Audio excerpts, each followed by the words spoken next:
Right. Do what he does, viewers.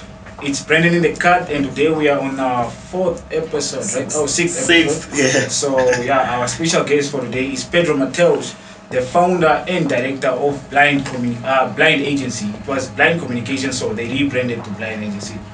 Yeah. So Pedro, how is it, man? It's been a minute though. Yeah, when was the last time we engaged? That was like in 2020.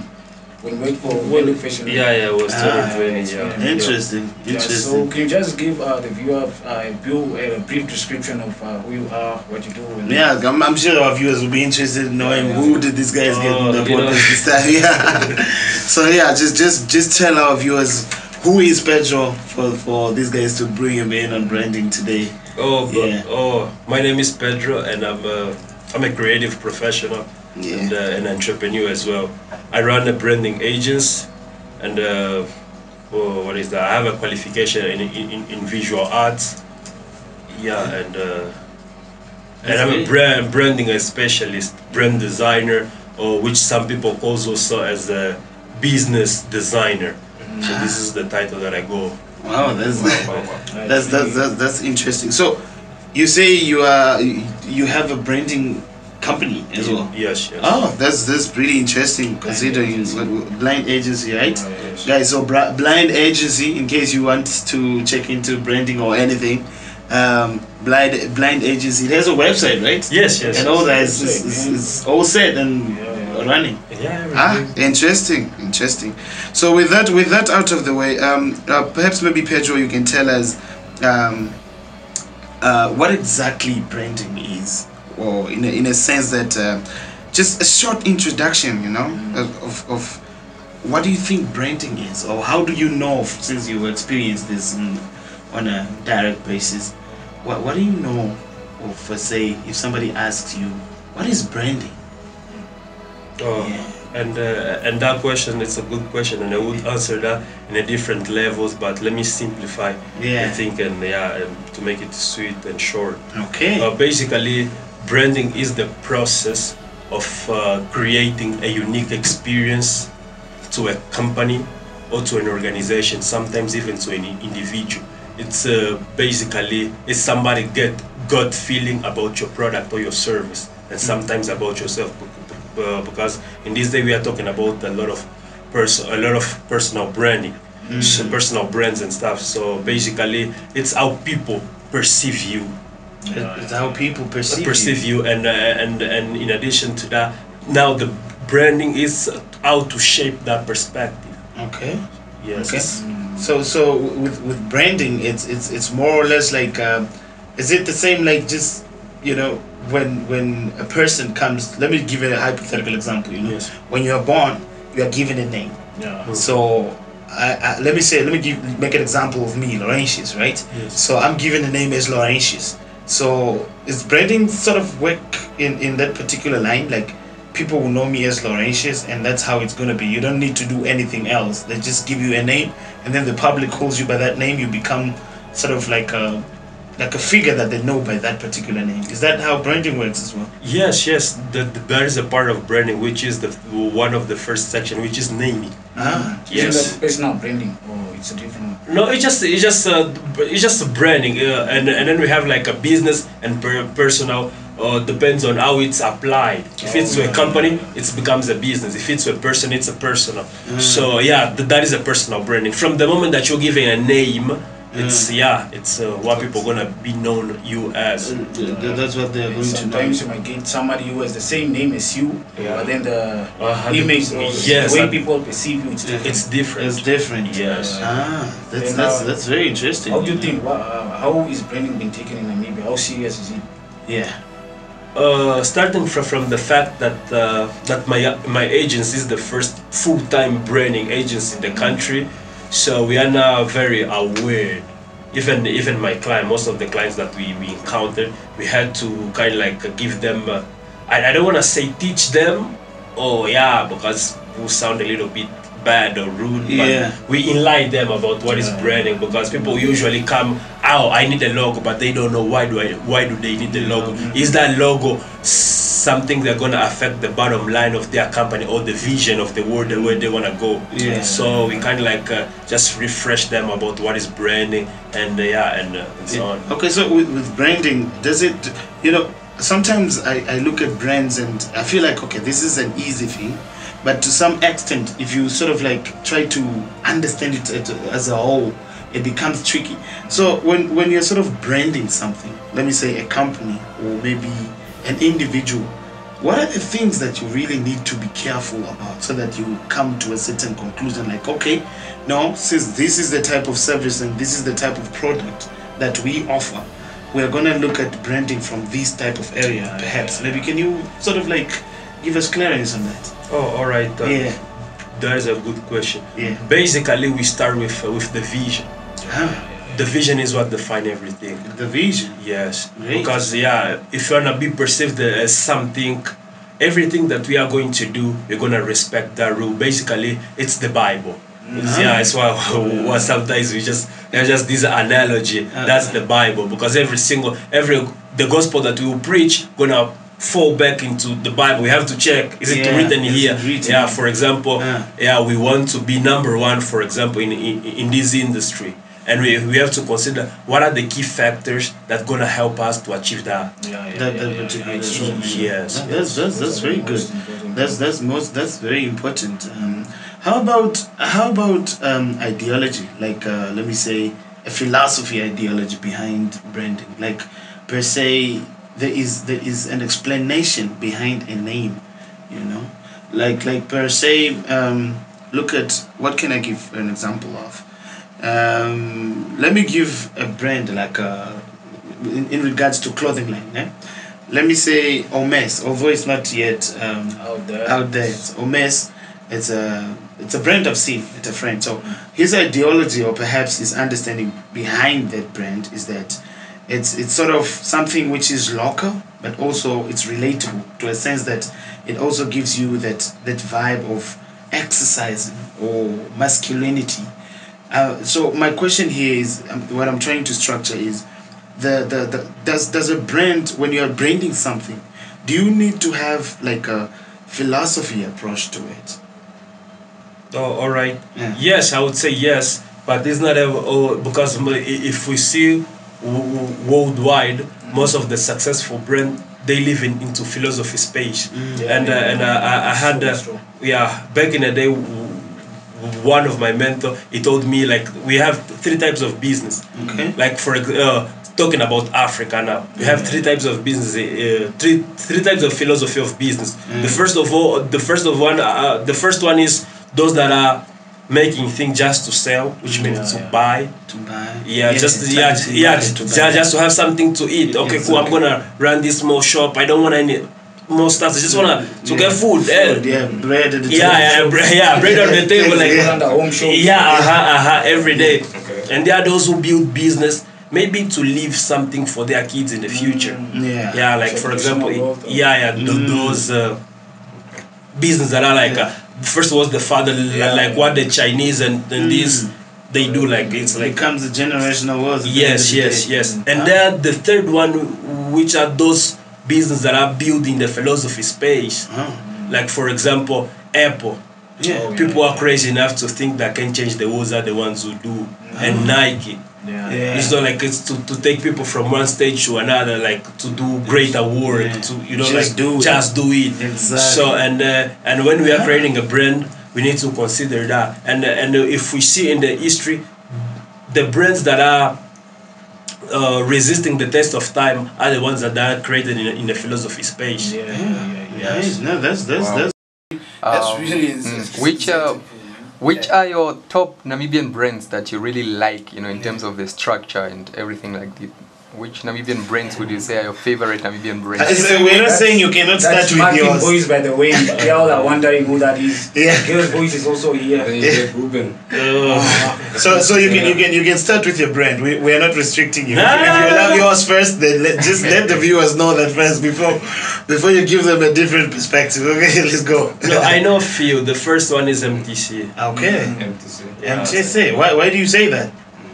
No, because MTC, they understood what is brand, what is branding and what is marketing. Okay. So yes, they done it so well. Even and they also lead in the philosophy space. That's why now they are now manufacturing even clothes. Wow. Yeah, and they are moving into sport. Like for example, they are supporting. Christine Goma. Yes. So, interesting. Yeah. Interesting. I would say the biggest ones I would say MTC, and coming a little bit lower. Maybe let's go into in the food and beverage. I would say Oshikandela. Oshikandela. Yes. Okay, give us an insight. What do you mean? There's a lot of other milk that I would go for, you know that. Well, what's up with Oshikandela? What is it about Oshikandela again? Yeah, because Oshikandela, I used to love it. Like when I was young, I used to really love Oshikandela. Something else came into my mind. You know, there are people who get, you know, the milk you're talking about, Oshikandela, it's a brand, right? Yes. But then there are also other brands. And then you get people who call all those other brands as Oshikandela. Is that the branding?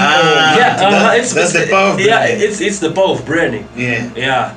Which is I don't want to get ahead of myself, but we're gonna talk also, I think, a little bit on the what is branding, what is marketing, because most of the time it's like it's messed up. Like, And to answer your question, because Oshikandela is something local, and I would say is from the name and so on, is something that it's in the people's mind.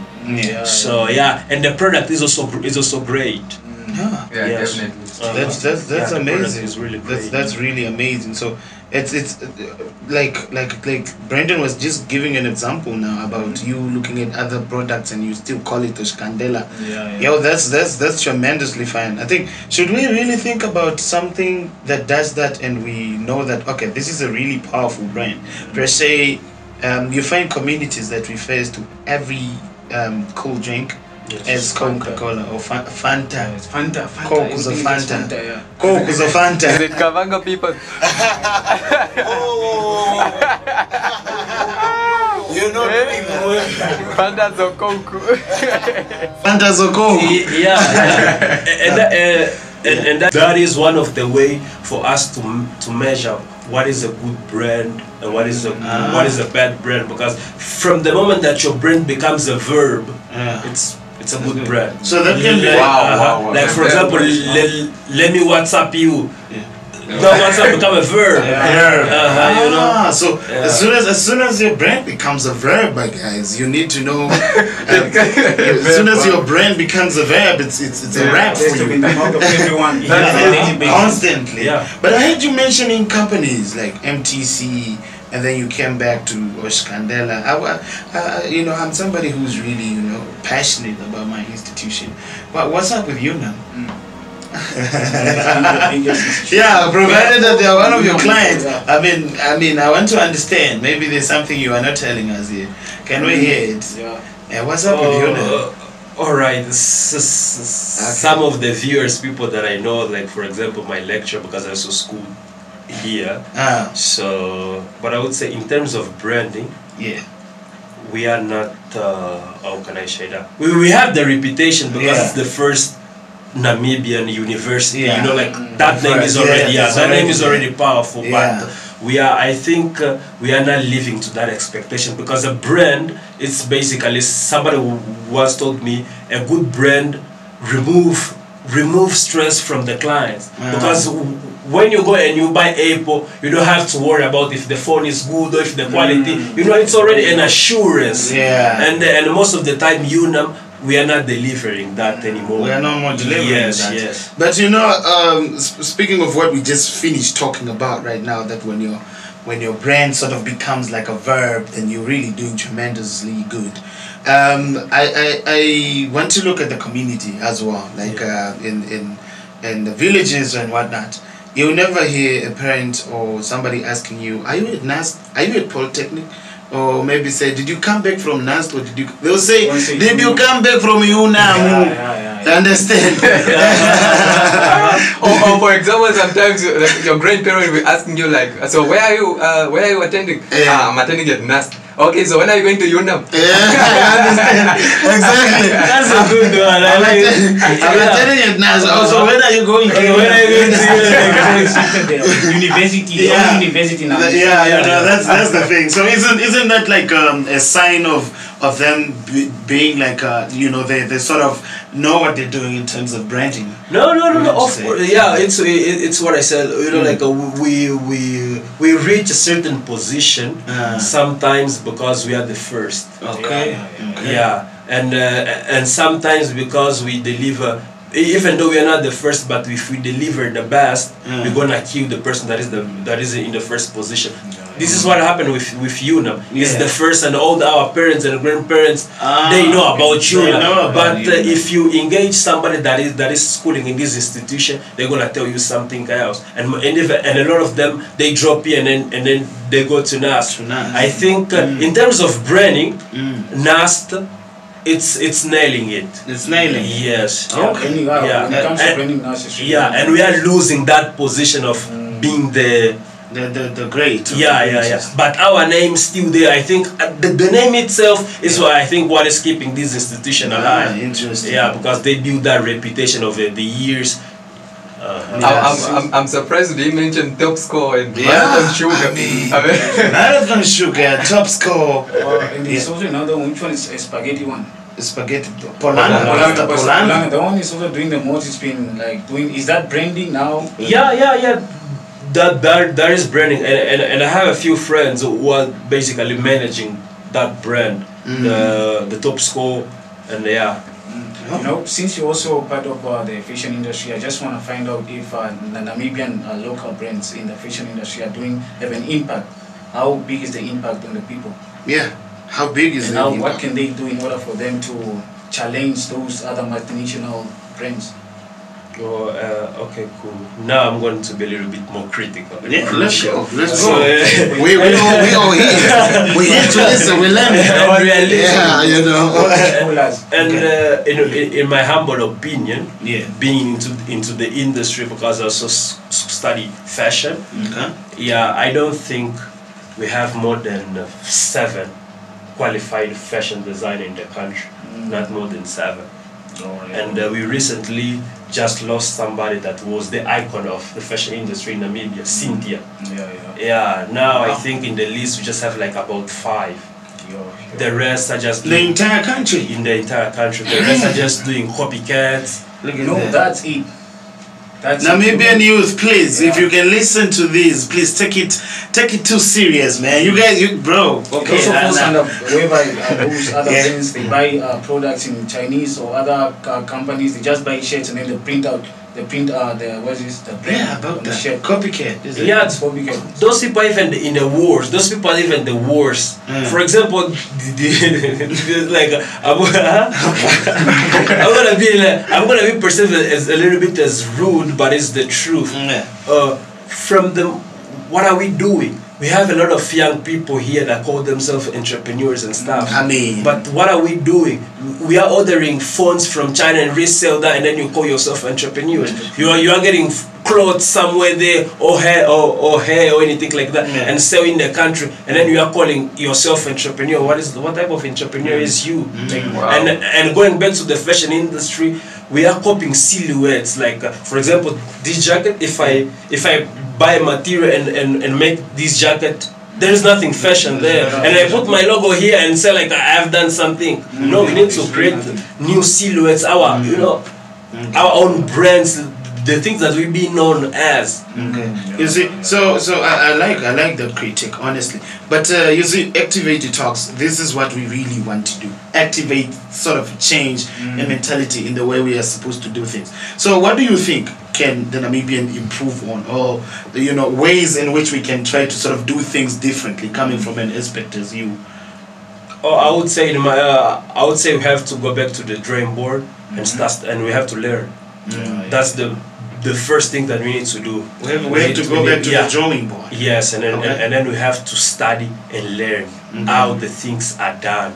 Because and that is the thing that I always even tell my employees and things like that. When we are working on the project, what is the first thing that you do?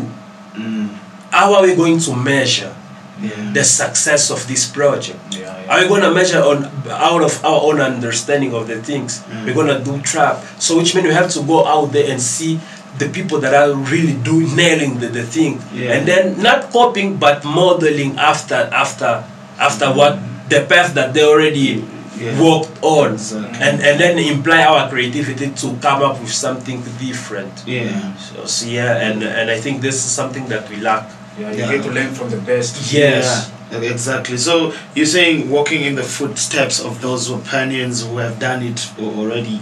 That's a very good way of giving us the go ahead. So Namibian youth, please, I keep coming back to you as he is saying, outlining, please go out there, find people who already done what you are looking for or looking to do, and then you just ask questions, or perhaps just follow the footsteps. Get the mentor. Get the mentor and so forth. So what else can you say? Let's dive back more in the clothing line.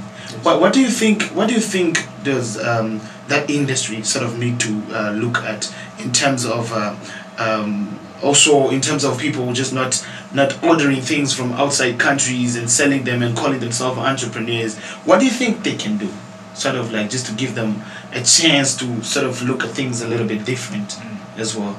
Oh, all right. So to answer that question, I would start from the philosophy that I my own philosophy that I developed, and I model after some people, and I create that. We have like two different people in business. We have the hustlers and we have the professional. First of all, you have to define who are you. Are you the hustler? Are you a professional? Because a hustler is somebody that just want to make quick money. It's like that's all that's matter. But a professional is somebody that wants to build a legacy. Wow, Right. that is strong, man. Yeah, that is powerful. Wow. That's some I'm powerful still stuff. digesting that. Where's my pen? I gotta write that down. Wow. Yeah, because a professional is somebody that have a vision, and even if this client is willing to pay us a lot of money, but if that client it's not part of our vision, we're gonna say no to it. So basically, a professional is somebody who say more no than yes. While a hustler is somebody that just wanna eat. Like for example, what we have the reality, people are calling themselves entrepreneur. They are order something from China and resell it. Like they just wanna to make quick money. Why don't you gather a group of people and then start the next Apple, the next phone company? Wow. It's okay. We don't have enough. And resource, but if we really want to advance something, we need to. These are the things that we should consider, rather than just buy clothes somewhere and then come resell it here. We don't need that. That's true. No, we don't need that, because at the end of the day, that money we are paying those people there. We are enriching them. We are enriching. Yeah. Wow. Imagine it, definitely. Imagine doing that just only here. It doesn't. The money doesn't go out. Just circulating in the country. Better than ours. True. No, that is very true. That is very true.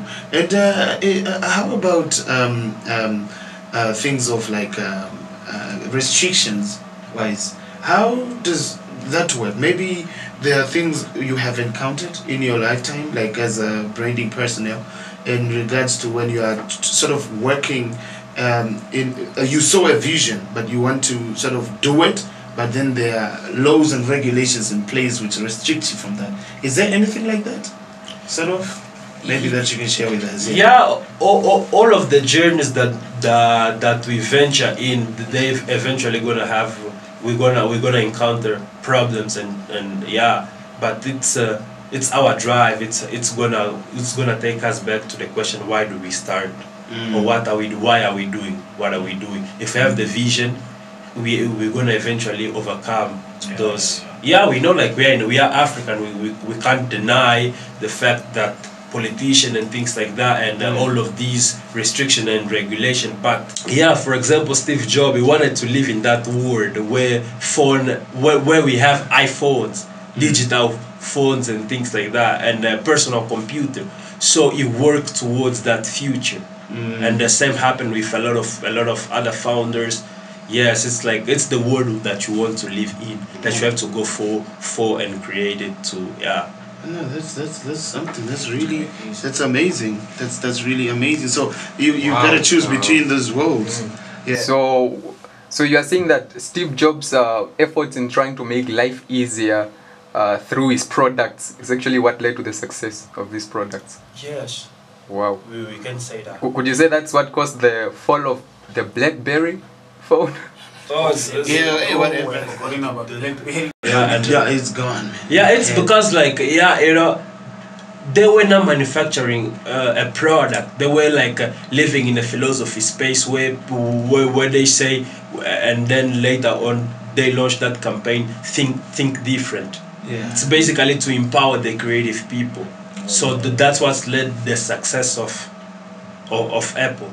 And the same with Nike. It's to celebrate. It's to empower people. Yeah. Because at the end of the day, a Nike shoes or a Nike piece of cloth, it's just the same as any other. Yeah, it's true. But what makes Nike so special? When you wear Nike, you feel like it's like it's just everything is just a product and service. Like my service or my product is not better than the next one, but my brand is what speaks for me. So I have a brand, other people have just like a product or business. Wow. Yeah, so that's it, guys. Let's take branding let's make it the most important thing that we have to consider when starting up businesses. So let's start approaching branding companies such as Blind Agency and all that. Yeah. So we just have a cool, effective brand. Nah, definitely. So no, I wanted to ask one more thing about restrictions and whatnot, because I'm trying to pick your accent and understand if you are Namibian or not, or you are, because I'm really failing to understand it. I'm a citizen of the world. That's what I am. A citizen of the world. Interesting. No, I would like to have that particular personality as well. A citizen of the world.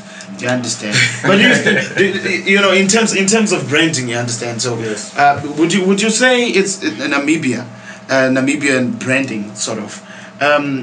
Do they stand a chance to excelling within the universal market of operation at some day, if you look at the near future, or so to say? Yeah, yes, we do. That's why I have my branding agents, because we believe in that future. But if we get that question and we analyze, maybe like try to dismantle it and say, Namibian, for example, it's one of the unique countries in Africa.